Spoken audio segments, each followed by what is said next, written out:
Okay, hello everyone. My name is Joe Saramelli. I oversee grand rounds for the Department of Psychiatry and Behavioral Sciences. Thank you for joining grand rounds today, remotely and in person. We're here for our first hybrid and in-person grand rounds option for this academic year. We are here in the R&T auditorium at Harborview Medical Center, and the first Friday of every month. So again, today, first Friday of December, we will have a hybrid option for grand rounds with this in-person location at Harborview Medical Center. I'm also aware there are some smaller groups at different settings getting together to view grand rounds either in auditoriums or conference rooms, and I appreciate that effort to get together to view the presentation. So part of what we try to do in grand rounds, part of what we try to accomplish is a range of presentations in clinical research on new treatments and on clinical practice updates and new ideas. And a core part of clinical practice is our commitment to others.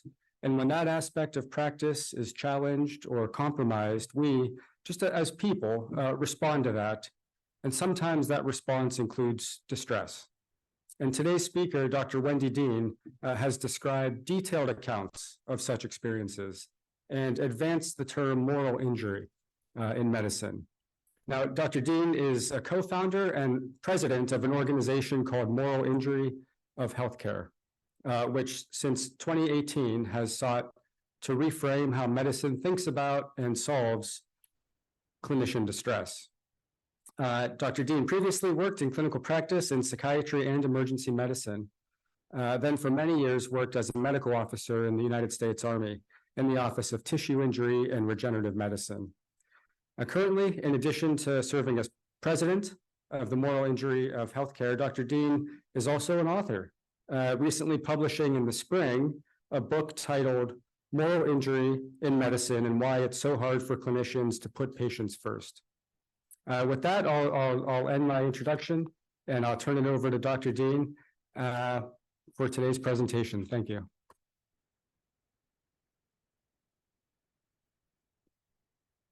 Thank you so much. It's great to be here. I was just saying that my work has been largely on the East Coast, and all of a sudden I'm spending an awful lot of time on the West Coast. So I'm really glad to be in Seattle. As Joe mentioned, I wrote a book that published this past spring. And number one, it was never on my bucket list. It was not something that I planned to do. And when I did start writing, I thought I had a clear idea of what I was going to write. It was going to be very discrete chapters about individual problems in medicine.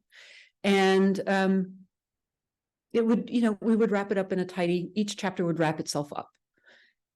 And, much like looking out of the door of this barn, once you think you know what the view is, and then you step outside and you think, hang on. Once you get into it, you realize that things are quite different. And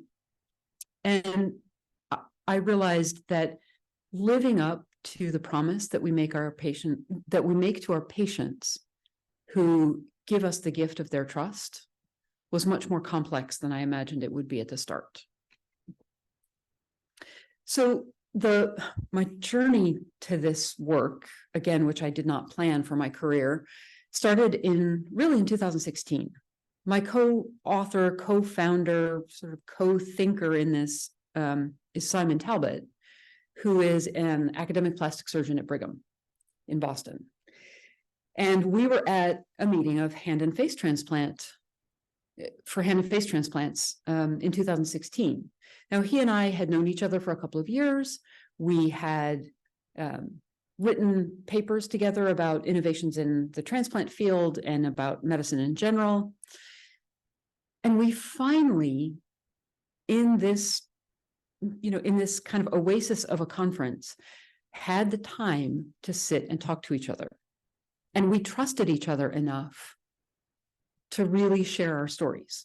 Now, arguably, we are at opposite ends of the spectrum of specialties in medicine, one in psychiatry and the other in academic plastic surgery.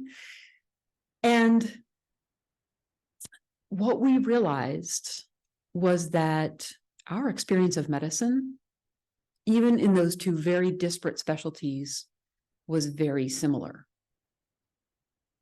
And we also realized that each of us had thought we were at fault, that somehow we were incredibly resourceful in other aspects of our lives, that we were incredibly resilient, we were tough as nails in those other aspects, but that somehow all of that hadn't translated to make this doctoring thing work.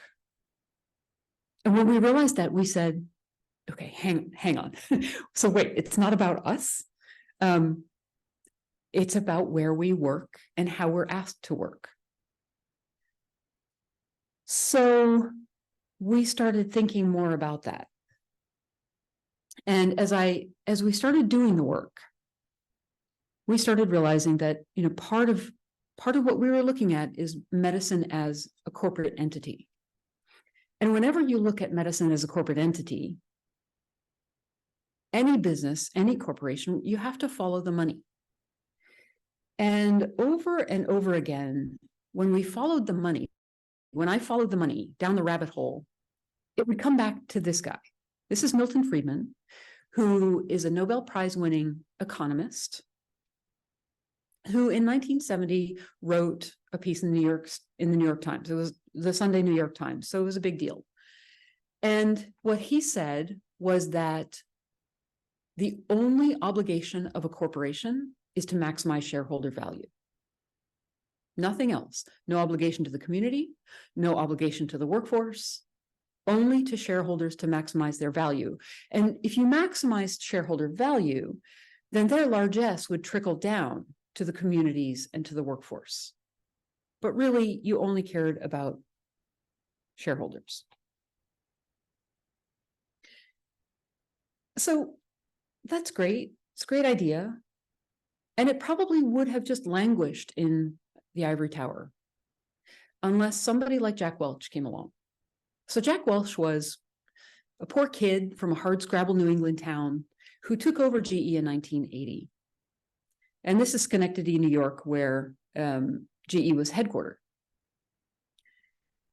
So he used the Friedman doctrine to basically implement to rationalize these ruthless management tactics, these questionable accounting practices, and a stony disregard for the communities and the people that built GE. In the 1950s and 1960s, General Electric was known as Generous Electric. So a kid who was coming out of high school or college in Schenectady knew that they had a job that was pretty well paying, that could really take care of them for most of their career, in the lab, on the line, in management or administration. And when Jack Welch came in, he started implementing these leaning practices. So he would rank and yank his employees. He would rank them according to their performance and then yank the bottom 10%, at least twice a year, sometimes every quarter. What that did to communities like Schenectady was it destabilized them. But he was doing everything he had to do in order to beat the Standard & Poor. For 80 quarters running, he beat the Standard & Poor's index. 80 quarters is 20 years. And that kind of a winning streak seems to me questionable at best. But the other thing he did besides those kind of sketchy practices was that he very quickly realized that he could only make so many washing machines or so many widgets. No matter how many assembly lines he built, no matter how fast he ran them, he could only make a certain number, and that the margin was very thin on them because they required a fair bit of infrastructure. They required people, they required factories. So the margins were always going to be tight. What he could do was make broader margins, making money on money. So he expanded GE Capital. GE Capital was started in 1932, I think, so that people could afford GE technology, the washing machines that maybe they didn't have the money for right now, but they would in a couple of months. So GE started as just a way for people to afford their products. But Jack Welch saw it as a way to make money on money and dramatically expanded it to the point where it was 60% of GE's capital when it was at its peak. It was effectively a large unregulated bank. The problem was when Jack Welch went from building things to making money off of things rather than off of people, he lost the mission of GE.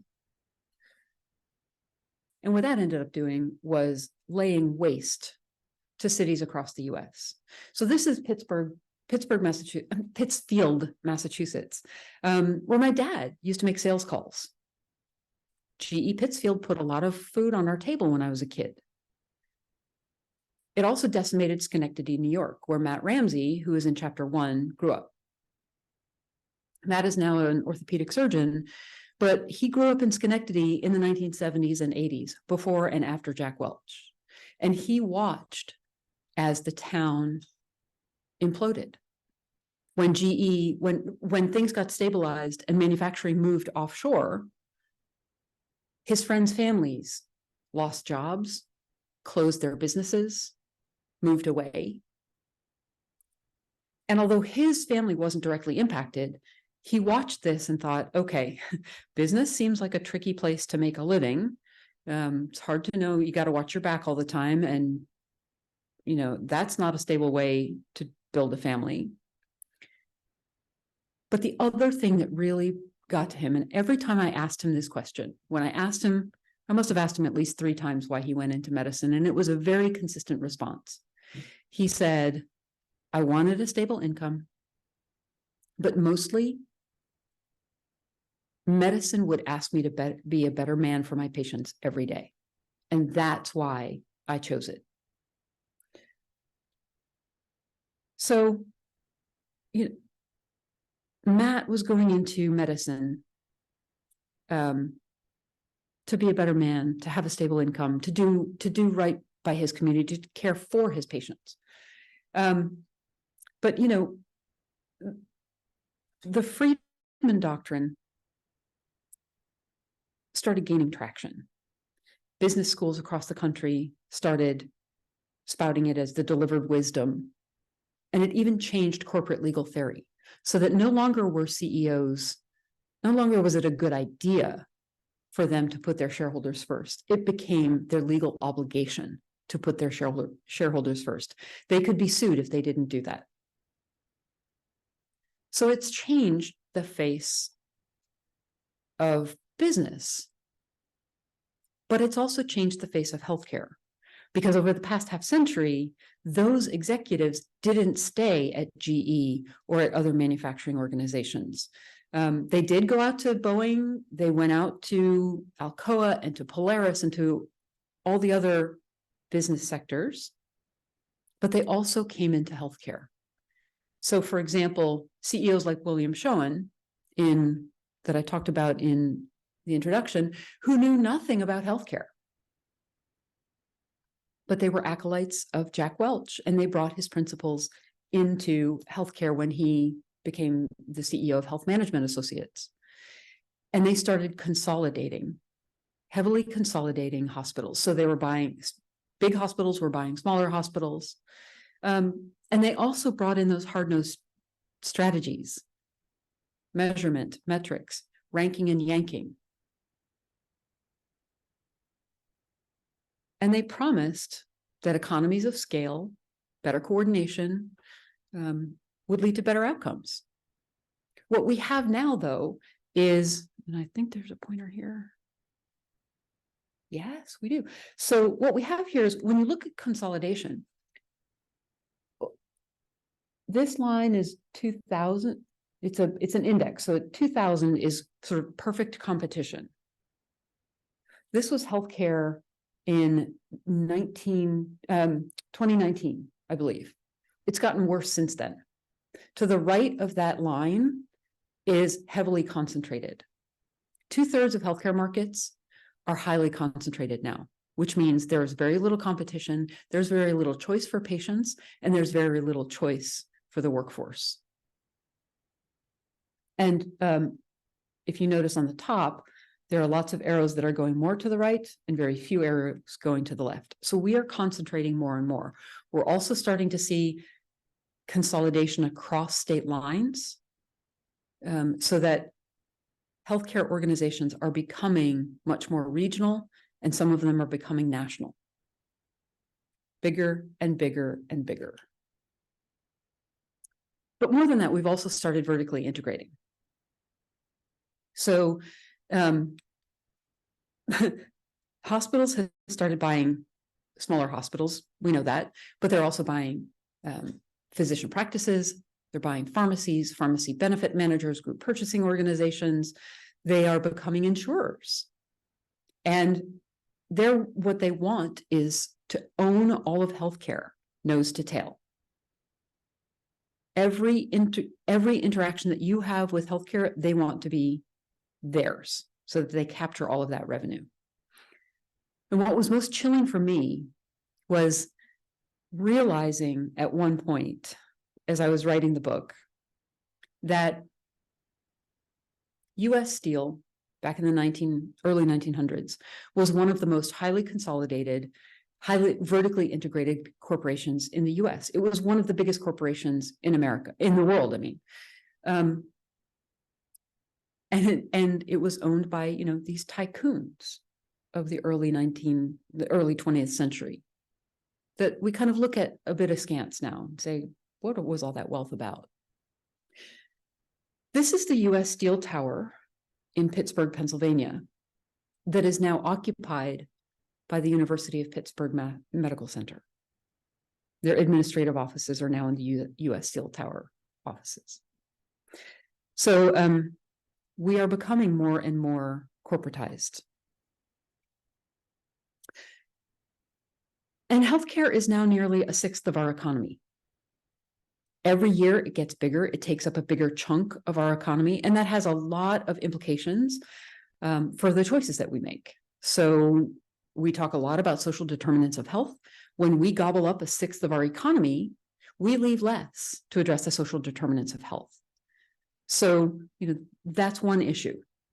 But the other issue is that when we take up that much of the economy that continues to grow, sectors like private equity start looking at that as a sure bet. If we invest there, it's only going to grow. Who can say no to healthcare? And so we're guaranteed to get our return in 3 to 5 years of 30%. They have invested heavily. Private equity now owns in some places 40% of certain physician specialties, 20% of others. They promise, as with every consolidation, every acquisition, they promise that they'll have lower costs, better quality, improved outcomes. And the reality is that none of the studies are showing that they do. But what they do more often than we would like is they go bankrupt. So this is just from January to July of this year. Healthcare is leading bankruptcies. There have been 15 so far this year. 2 of the most notable are Envision and American Physician Partners. In both of those, they impacted emergency medicine folks. And it happened when their business model, which was to intentionally be out of network, came apart when the No Surprises Act was passed.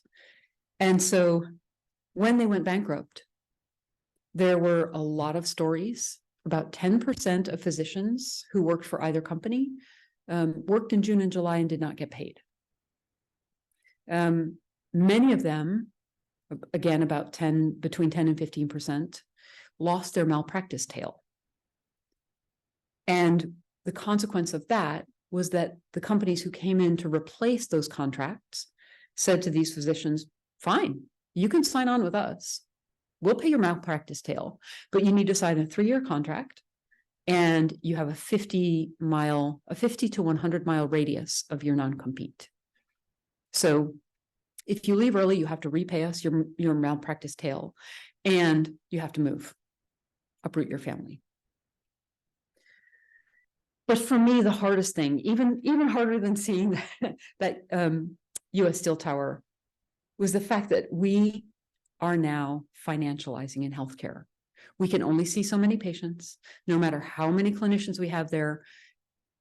More patients means more infrastructure, and we can only make so much margin on each one. So now there are credit cards and loans for patients at the low interest rate of between 8 and 35%. And physicians can get payday loans. So if they're waiting for reimbursement from an insurer and they can't make payroll, they can go to Optum Bank, and Optum Bank will happily loan them money to cover their payroll because their parent company, United Healthcare, can't figure out how to pay them in a timely way. So we're learning how to make money on money when patients can't afford our care. And this to me is a real disconnect. You know, I hear often from folks that their productivity bonuses come because they need to have skin in the game. But what I also hear is skin in the game, as if walking into an encounter with a patient isn't enough skin in the game. I care what happens to these people. I care deeply. And that seems like it should be plenty of skin in the game for me. When doctors or nurses or social workers or physical therapists, anybody, we know that this is across healthcare, speak up and start talking about their distress, often they have been labeled as burned out. Probably nobody here needs to know what that, needs that repeated, but it's a sense of exhaustion, ineffectiveness, or lack of accomplishment, and cynicism or detachment. And what Simon and I heard when we started asking our colleagues if they were burned out, what we heard was, well, okay, it doesn't really hit for me exactly, because I still love medicine. I still love the patients that I care for. But it's everything else that's just grinding me to dust. So the practice metrics that are unreasonable, productivity expectations that keep me running from room to room, patient to patient all day long and worrying about, I no sooner sit down than I'm worried about having to leave again. The EMR that separates me from my patients during the day and from my family at night. Patient satisfaction scores that keep me sort of dancing around the heart of the truth sometimes, because I know that it's going to be hard for my patients to hear. But poor satisfaction scores are going to have implications for me. And I'm trying to do all of it with less staff, less autonomy, and less latitude than I think is good for anyone. And what it got to over and over and over again was this sense that I made a promise to care for patients absent self-interest, and yet I'm having to practice in a way that puts my organization's or a regulator's or an insurer's self-interest ahead of my patient. And that, to me, gets at that's a foundational challenge to practicing medicine. So when we kept hearing these stories, Simon and I were looking for language. Burnout didn't fit, but we didn't have better language. So I was weeding in the garden one day. There's a lot of garden on my property. It's very therapeutic, ripping things out of the ground. And I heard an article on the radio, on NPR, that talked about moral injury in drone pilots. And I thought, hang on, drone pilots live in the suburbs of Nevada. They drive onto the base. They do their shift flying their drone. They get back in their car and go back to their family. They never actually see combat. So fascinating to me that they were experiencing moral injury. Maybe we could expand that definition and apply it to other fields. And the more I thought about it, and the more Simon and I talked about it, and the more we kind of ran it past our friends, we thought, okay, this may really be something. So Jonathan Shea is a psychiatrist who worked with veterans at the Boston VA back in the 90s. And he was taking care of veterans who were diagnosed with PTSD but weren't getting better, even with evidence-based treatments. And so as a good clinician, he said, all right, I think I have the diagnosis, but I've tried multiple treatments that we know work, and yet these folks aren't getting better. So maybe I need to reconsider my diagnosis.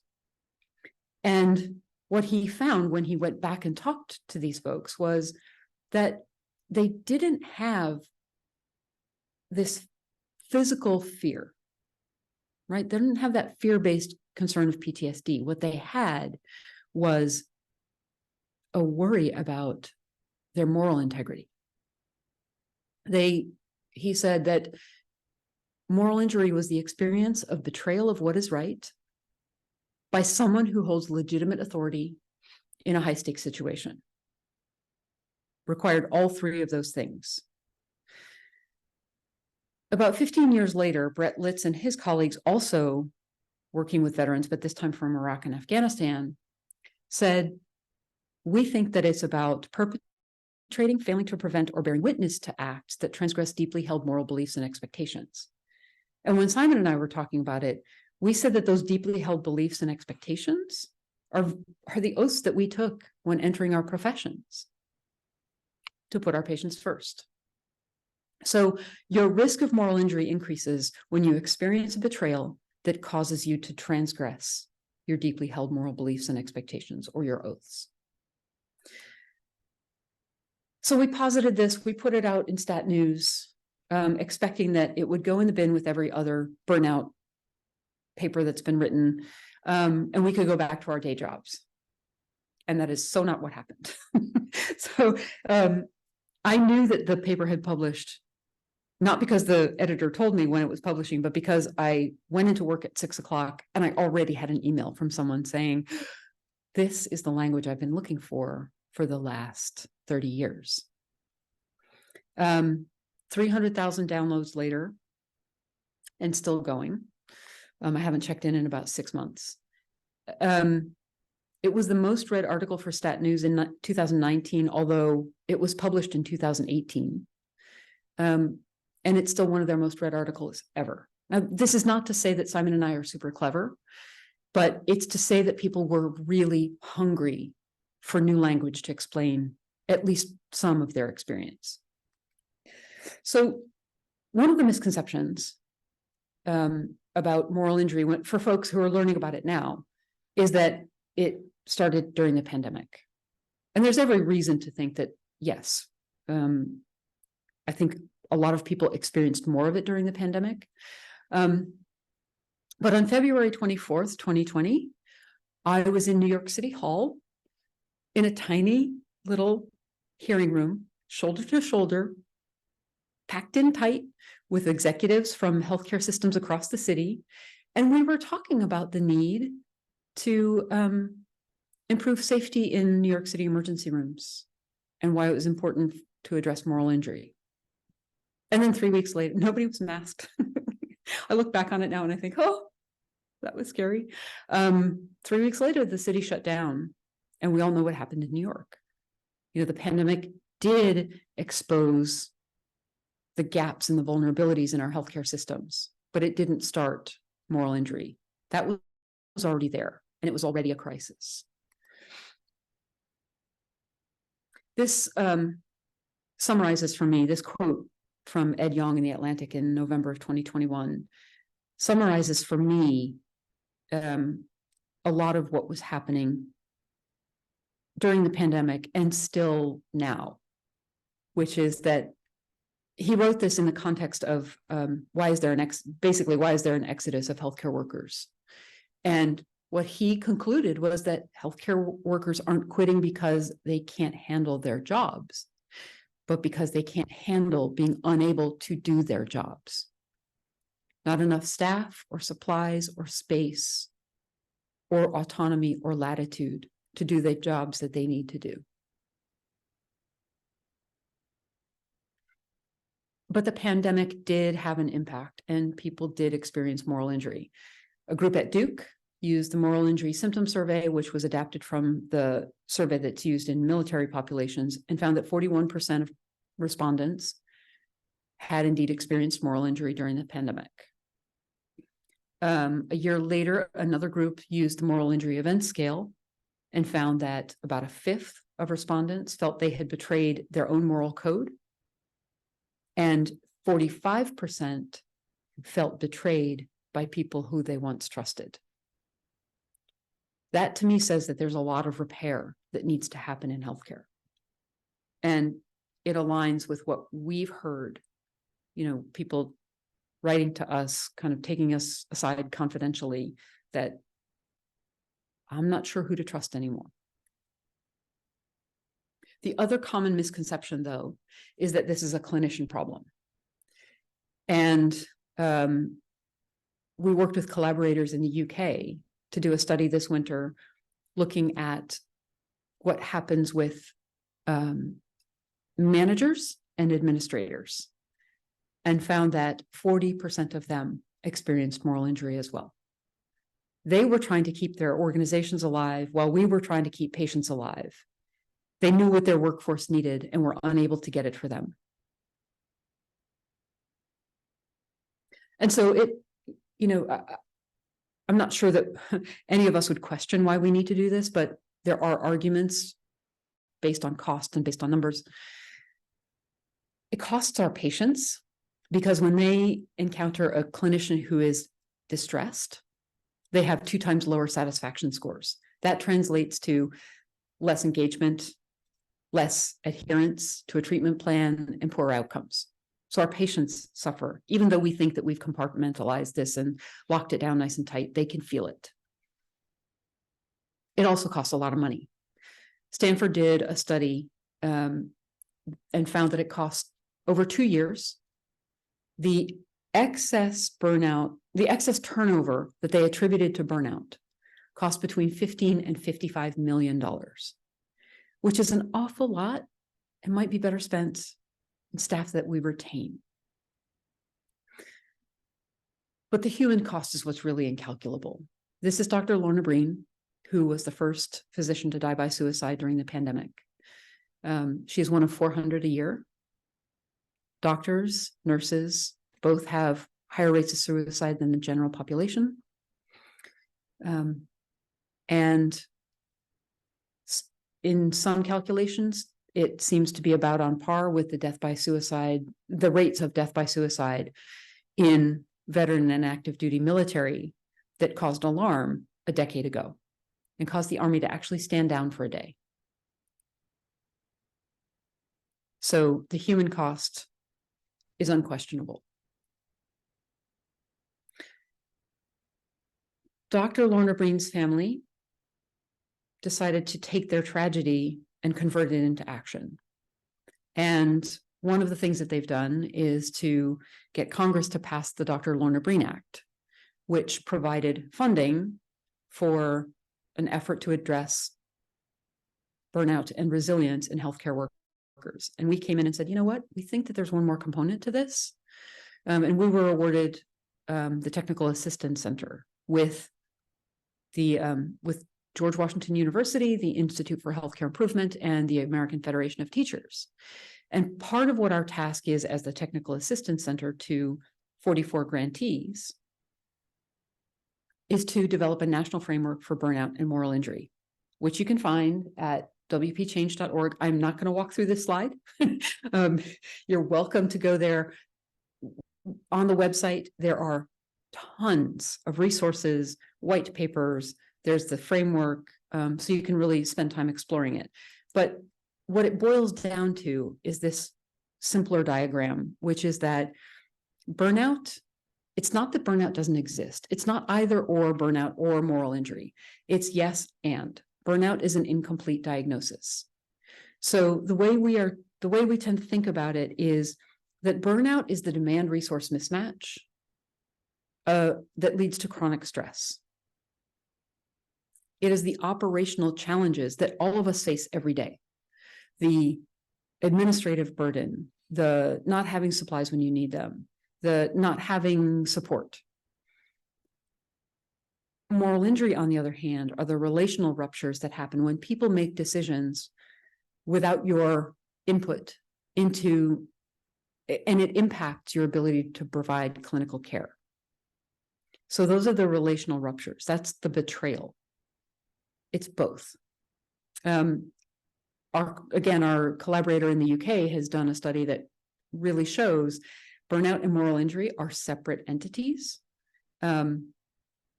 They often run together and they can influence each other.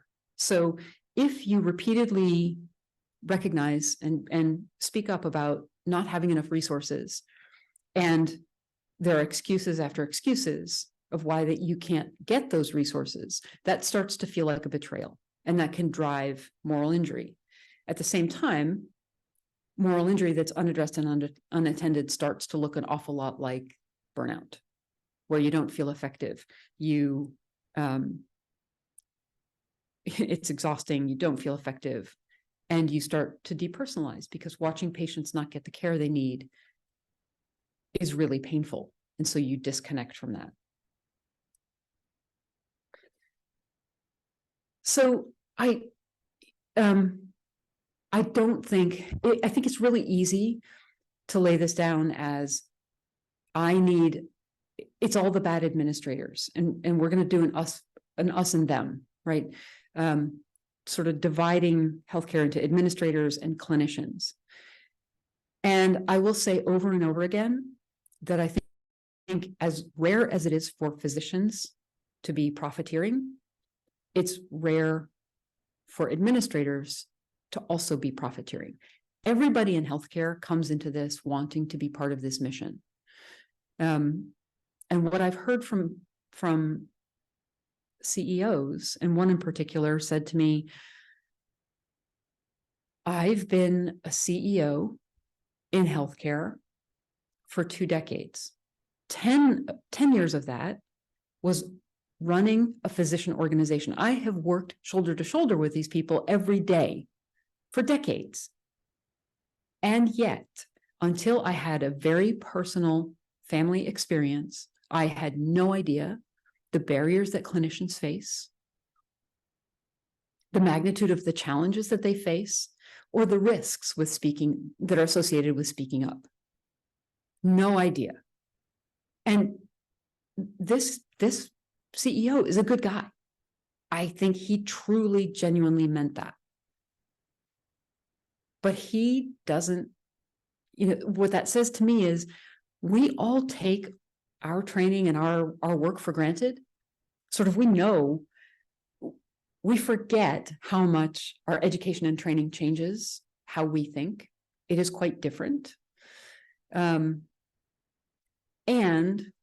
we assume that other folks will know that, even though they've not been through it. So I think one of the things that this reminds me of constantly is our need to be intentional about describing what the impact of decisions are on us personally and on the care that we can deliver. So CEOs know that their workforce is distressed. They see the same surveys that we see. They're not bad people, but they don't know what to do. So they are grasping for easy buttons wherever they can find them. They're looking to other industry to see what works. They are looking to the military to see what's worked for them. So that's why we ended up with yoga and mindfulness and meditation and respite rooms and pizza parties and ice cream socials and all of those things, well-intentioned, but they're not working as well as we'd hoped, in part because our physician and clinician workforce is significantly more resilient than the average employed population. So bringing resilience measures to an already resilient population is probably not going to get us very far, or at least as far as we'd like. Because we know how to tune this high performance machine, right?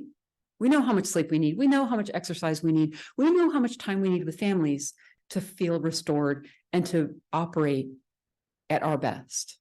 But when we take that Lamborghini out onto this road that's all potholed and craggy, we're going to be limping along or worried about, breaking an axle or popping a tire in no time at all. So we need to get about addressing those potholes. But I will caution that when we talk about 45% of our workforce that feels like they've been betrayed, it is very difficult to solve that level of betrayal in an individual therapist's office with a one-on-one coach. These solutions, both of which are fine for people who need to temporize, who are in crisis. But what I would say is the overall approaches to this must happen in community. So what does better look like, right? We kept looking for places that were doing this really well. And we found pockets here and there. But we've not found one organization that does this all really well. So we did a Delphi study this spring with our collaborator in the UK. And we asked more than 50 experts in moral injury across the world, what would a non-morally injurious organization or a morally centered organization look like? And there was significant agreement that it would be wise. So it would anticipate that this difficult work will put people at risk of moral injury, and it will train and educate folks what to watch for and how best to mitigate the risk. It's human. It's a human organization, meaning not just that it's made up of people, but also that those people recognize that humans are imperfect, that we don't know everything, that we need to ask for help, and that we're vulnerable. It's trustworthy, which needs no explanation. It is mentoring of the next generation. So it makes sure that the next generation is educated, resourced, and prepared for the environment that they're coming into, not surprised by it. And finally, and it's when things go wrong, it looks for learning and what it needs to change rather than who to blame. And then finally, it is courageous. It not only asks for really candid feedback from inside, but it also pushes back in defense of its workforce, so externally, which requires a fair bit of courage. The other thing we can do is support mature leaders. So this is Leon Haley from chapter 13, and he was the dean and CEO at University of Florida. He is a former ER physician, and every single day he would park across from the parking lot in the ER, and he would walk through the ER, asking the unit secretary, the techs, environmental services, nurses, doctors, how's your day? How's it going? And he would get a sense for his organization. If the ER was backed up, probably the floor was too. He needed to figure out what was happening up there. If the floor was backed up, it's probably that they couldn't get people dispoed out. So he needed to start to talk in the community. What are the problems in the community? And more than that, when he came back around and saw the same people weeks or months later, he would say to them, hey, that thing that you told me about, here's where I'm stuck. And here's the progress that I've made in fixing it. So he held himself accountable to his workforce. He also he made it very clear that working for his organization was also in part about service. And he asked his clinicians to ditch the scrubs as often as they could, meaning take a seat at the table. If you're invited, take it. Learn the challenges that leadership faces, and then articulate why it's important for them to understand your perspective. And also, that would allow his clinicians to advocate outside of the hospital. But he also encouraged his executive team to ditch their suits. Go follow people around, be on the floors, be present, feel what it feels like to experience the challenges that they experience, and plan to follow up. The other thing that I think medicine needs that we can support is flipping the script on our culture. So right now, doctors spend a lot of time answering to finance, operations, regulatory, safety, risk. All our clinicians spend a lot of time ticking those boxes. But what would happen if we flipped the script and said to all those offices, what are you doing to facilitate a better clinician-patient relationship? Maybe one of those things is getting rid of stupid stuff, right? So this is a real initiative that was written up in New England Journal, and other places have done it, where they asked clinicians, what are the things that you do every day that does not contribute to patient care? And they found 300 different items. And when they went through those items, 85% of them were either hospital policy that they could change right away, or they were overinterpretations of regulation and legislation that they could also overturn right away. So 85% of those things that people did every day that didn't add to patient care, didn't add any value, they got rid of. Looking at a state and a national level. So those are all local things that folks can do.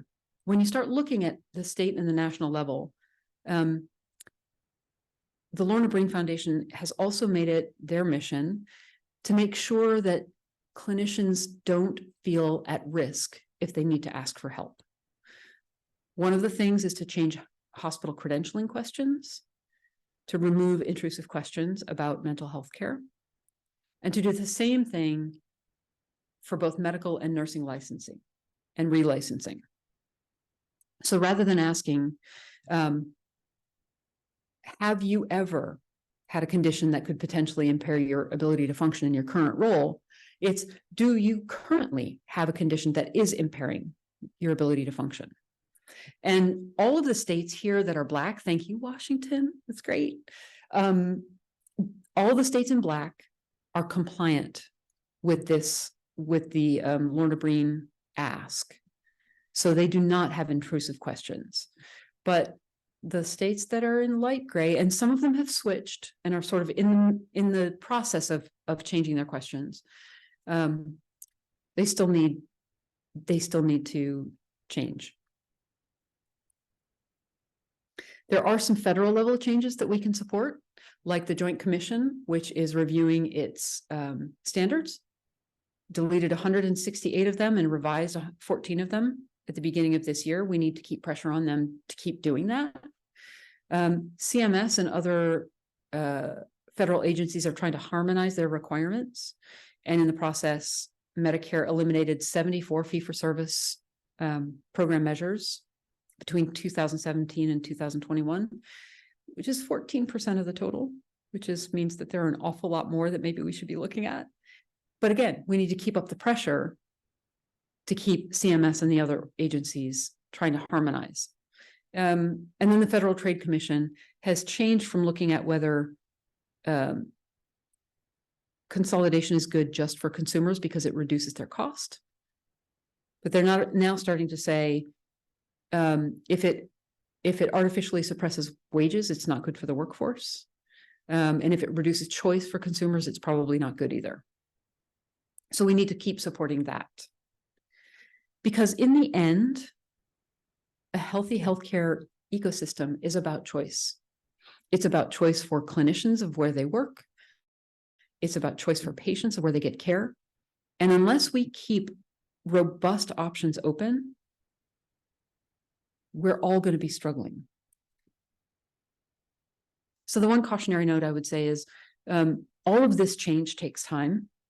We've been talking about burnout for 50 years. The first 10 was just getting people to know what the term is. The next 10 was trying to characterize it. And the last 30 have been trying to address it.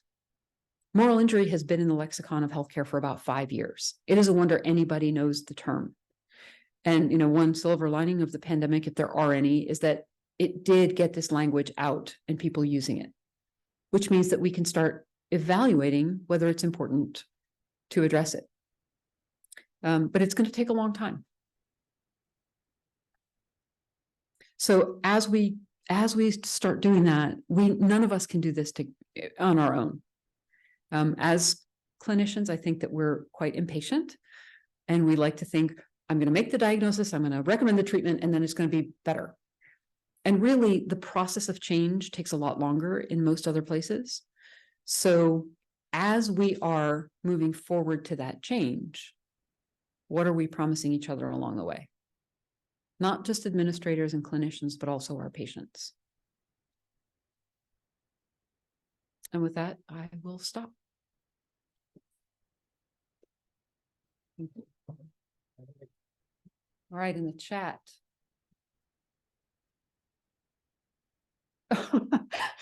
Somebody's apologizing that they didn't know it was going to be a question. Yeah. Okay, well, thank you for those who are here in person. For those participating remotely, I want to remind you the first Friday of every month, we will do this in person. Look for the communications that we send out about Grand Rounds every week where we make these announcements, and we'll have the schedule out for December coming up soon. With that, I want to thank you, Dr. Dean. Thank you for walking us through this, for presenting here. We do have time for questions. I would like to ask first those who are here to pose a question. In fact, we have a handheld mic, so walk around. And if anyone would like to ask a question. And I'm just going to thank Aaron, who put a chat and said, thanks for the history, and I'm going to get your book. Thank you. That's not what this is about, but thank you. Questions for those in person?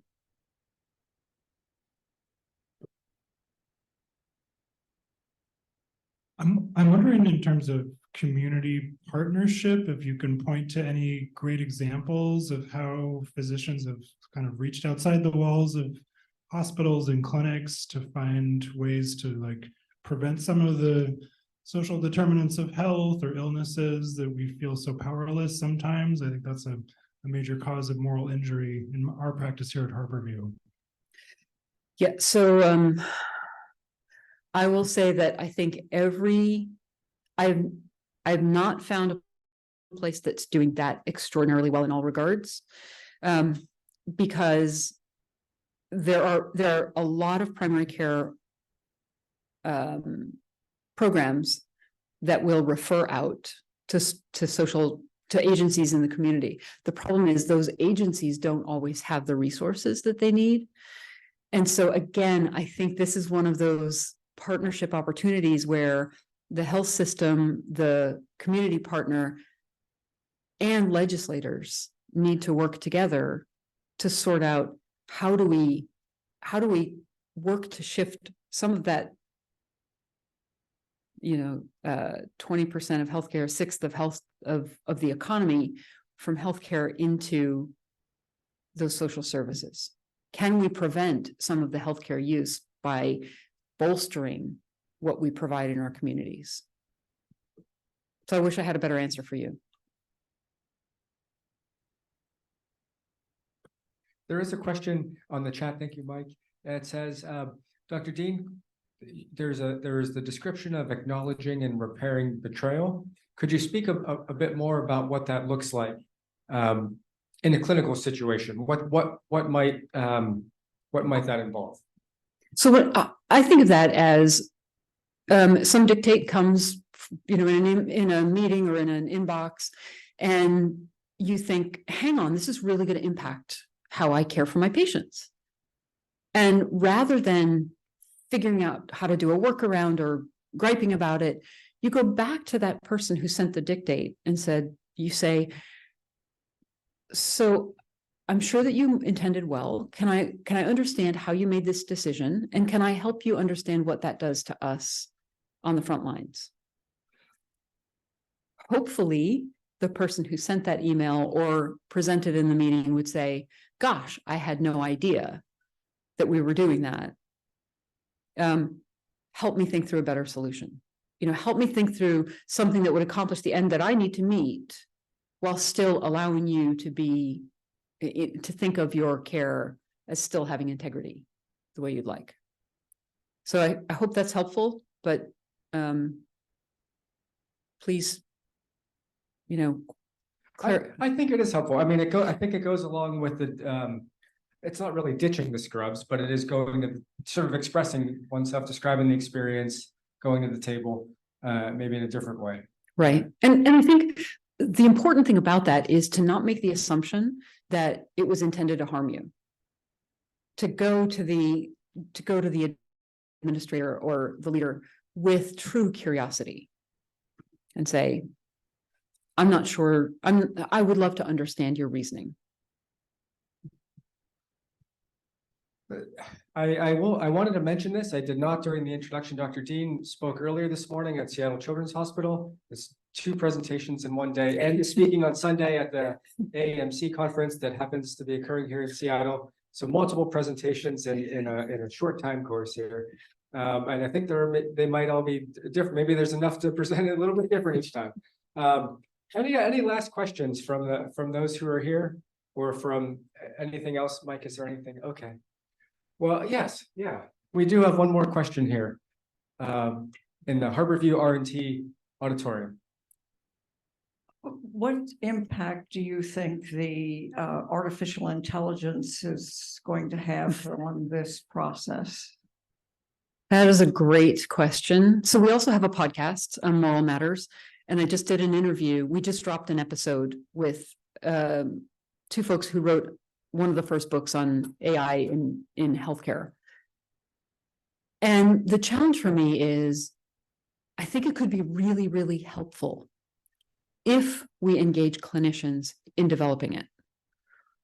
And if we do it in a way that acknowledges that it could be risky, and maybe we think hard about how we can implement it in ways that are safest and stepwise as we learn more about the technology, but also that as one of the folks I was interviewing acknowledged that, well, for right now, humans are going to have to check it. And when we're talking about humans, clinicians who are already overworked, asking them to then check every single AI input for hallucinations or improper answers, or things that are just downright wrong, I think we're asking a lot. And I really hope that the meeting that happened in Washington to talk about how we implement AI safely bears fruit. Okay, well, with that, we're right at 1 o'clock here, and we'll end Grand Rounds there for today. I want to thank Dr. Dean again, and we'll leave it at that for today. So thank you. Thank you. All right.